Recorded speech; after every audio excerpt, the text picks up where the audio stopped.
Guys, welcome back to my channel पोनिशा blouse design. मी आहे निशा.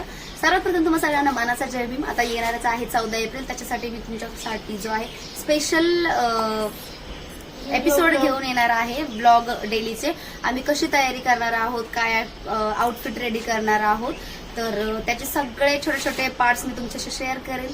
जर तुम्हाला हे बघायला नक्की आवडेल, मला तर असं वाटतं. जर तुम्हालाही आवडत असेल तर तुम्ही चॅनलला सबस्क्राईब जरूर करून ठेवा आणि येणारे पुढचे व्हिडिओ मिस करू नका.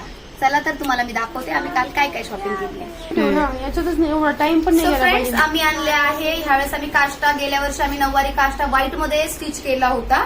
हे सगळं आम्ही फॅमिलीसाठीच बनवलं आहे. सो हे आणलं आहे आम्ही फॅब्रिक, जे आम्ही आणलंय पूर्ण टोटल 17 ते 18 मीटर.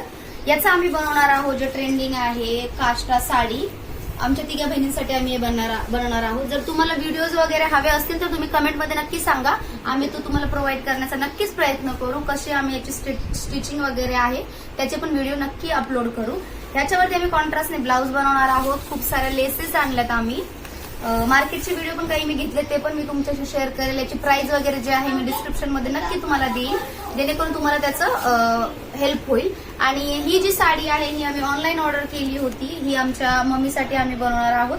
खूप छान साडी ऍक्च्युली रिसीव्ह झाली. जर तुम्हाला हवी असेल किंवा तुम्हाला साडी आवडली असेल तर आम्हाला नक्की कमेंटमध्ये सांगा. आम्ही तुमच्याशी रील जे आहे शेअर करू. जे काही डिटेल्स असतील, साडी आम्ही कुठून परचेस केली त्याची आम्ही तुम्हाला डिटेल नक्की सांगू. किती छान बैलगाडा याच्यावरती बनलेला आहे.